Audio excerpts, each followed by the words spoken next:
Meus amigos da Sociedade Psicanalítica Online, eu estou aqui para falar com vocês sobre o conceito de transferência, conceito importantíssimo na teoria psicanalítica, e eu pretendo aqui dar uma visão panorâmica sobre esse conceito, uma visão introdutória. Muito bem, importante a gente dizer, antes de começar a falar propriamente da transferência, qual é a função de um conceito, né? Um conceito, ele é uma construção do pensamento humano que pretende dar conta de uma dimensão da experiência. Pretende dar conta de certos fenômenos presentes na realidade. Importante a gente enfatizar isso, porque muitas vezes, sobretudo na psicanálise, a gente tende a tratar os conceitos como se eles fossem coisas em si mesmos, né? E na verdade não são. Os conceitos, eles são operacionais, né? Eles servem para descrever e nos ajudar a entender um determinado aspecto da realidade. E com o conceito de transferência não é diferente, né? Freud inventou esse conceito para dar conta de um fenômeno que ele percebeu na sua experiência clínica e que nós, como psicanalistas, percebemos também cotidianamente na nossa experiência. Qual fenômeno foi esse? Freud observou que no tratamento, os seus pacientes eles costumavam repetir com ele o mesmo modo de relação que eles tinham com outras pessoas significativas da vida deles fora do consultório. E o Freud achou isso curioso, porque ele, como terapeuta, né, ele trabalhava a partir do princípio da neutralidade, o princípio da abstinência, né? Então ele não entendia muito bem a princípio, né? Por que o paciente estava fazendo aquelas queixas? Por que o paciente estava, de repente, apaixonado por ele? Né? Por que o paciente estava, de repente, irritado por ele, sendo que ele se mantinha, né, numa postura neutra, numa postura abstinente? O que justificava aquelas manifestações, né?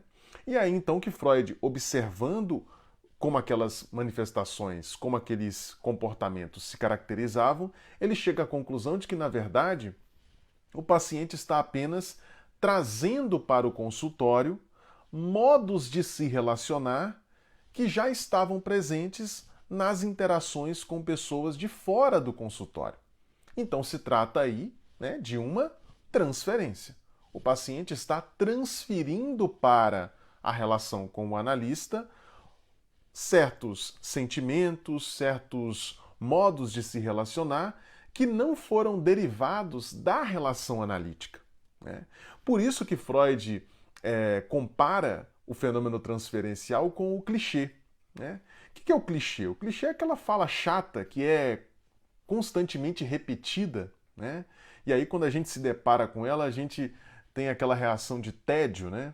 Porque a gente sabe que aquilo ali é apenas uma repetição, que não tem nada de original, né? Como, por exemplo, certas empresas, né, que na data do seu aniversário costumam fazer o seguinte slogan: hoje é aniversário da empresa, mas quem ganha o presente é você, né, se dirigindo ao cliente. A gente sabe que isso é um clichê e fica sem graça, não tem uma originalidade. Aquela empresa não investiu em criar um slogan diferente. Ela pegou um slogan, como a gente costuma dizer, que já está babado, né? Que é utilizado há séculos por várias empresas, né? E é disso que se trata no fenômeno transferencial. Quer dizer, o paciente ele manifesta, né, manifesta na relação conosco certas queixas, né, certas demandas, certas expectativas que na verdade não brotaram ali da relação propriamente com o analista, não são originadas daquela relação, né? São, na verdade, apenas a repetição de queixas, expectativas, sentimentos que originalmente estavam direcionados a outras pessoas, né? Por isso, uma comparação que eu gosto de utilizar bastante para a gente entender do que se trata no fenômeno transferencial é a comparação com o cinema, né? No cinema, nós temos o fenômeno do remake, né? Atualmente, por exemplo, a gente tem vários filmes, né, que eles originalmente haviam sido exibidos, sei lá na década de 70, década de 80, década de 90, né? E agora eles estão sendo refeitos, né? Daí o remake, né? Só que eles estão sendo refeitos de uma maneira interessante, com novos atores, com novos efeitos, né? Muitas vezes efeitos especiais, com nova tecnologia ali, mas o enredo permanece o mesmo. O enredo permanece o mesmo. E é isso o que acontece no fenômeno transferencial. Quer dizer, o paciente ele está numa relação nova, porque a relação com o analista é uma relação nova na vida dele, mas ao invés de aquela relação nova adquirir um padrão próprio, adquirir um modo próprio de se constituir, na verdade, o que acaba acontecendo é que o paciente traz o enredo das suas relações com outras pessoas, sobretudo com pai e mãe, com pessoas significativas do seu passado. O paciente traz esse enredo e convoca o analista a ocupar um daqueles papéis. Convoca o analista a ser um ator, a encenar um daqueles papéis, né? Por isso que eu gosto de pensar a transferência como uma reencenação. Menos como uma repetição e mais como uma reencenação, né? É como se o paciente estivesse trazendo ali o roteiro e dizendo para o analista: venha ocupar, venha exercer este papel aqui que eu quero que você exerça, né? Por que isso é bom?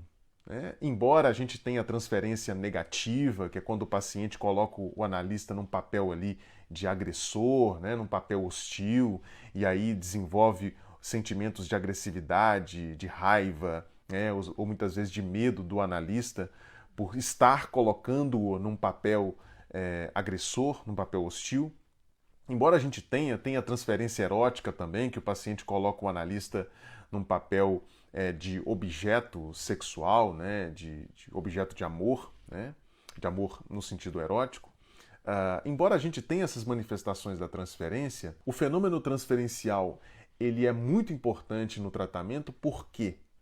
Não é porque se trata do vínculo com o terapeuta, como muitas vezes a gente vê por aí, né, as pessoas reduzindo o conceito de transferência a vínculo. Não, gente, não é assim. Embora o vínculo entre o paciente e o terapeuta ele possa ter um caráter transferencial, e na maioria das vezes tem, né? Mas a gente não pode reduzir o conceito de transferência à noção de vínculo. Não. Na transferência trata-se de reencenação. E por que é importante para o tratamento? Justamente porque na transferência nós estamos assistindo o inconsciente ao vivo e a cores. Olha que maravilha, né? O inconsciente ele se manifesta de várias formas. Ele se manifesta num ato falho, nos sonhos, no próprio sintoma que o paciente apresenta ali e busca tratamento para ele. Mas o inconsciente se mostra ao vivo e a cores, em carne e osso, por assim dizer, é no fenômeno transferencial, né? Enquanto a partir de um ato falho, a partir de um sonho, a partir do sintoma neurótico, a gente tem que fazer um processo que é muito mais da ordem da construção, né? No fenômeno transferencial, não. Aquilo está acontecendo ao vivo, ao vivaço. Aquilo está acontecendo ao vivo. Ou seja, o paciente está reproduzindo conosco, né, queixas, expectativas, sentimentos, padrões de relacionamento que ele estabelecia lá atrás com seu pai, com a sua mãe. Então, a força de convencimento, digamos assim, né, da manifestação do inconsciente, ela fica muito mais explícita, né, na medida em que aquilo está acontecendo ali. Não se trata de algo a ser relembrado, a ser elaborado, né, a ser pensado. Não, aquilo está acontecendo. Por isso, Freud entendia que a análise da transferência, né, era um dos principais motores do tratamento psicanalítico, né? Enquanto a gente fala de certas coisas que podem estar lá no inconsciente, a gente tenta construir certos cenários que podem ter acontecido lá atrás. No caso do fenômeno transferencial, a gente vê isso concretamente, realmente, né, ao vivo e a cores.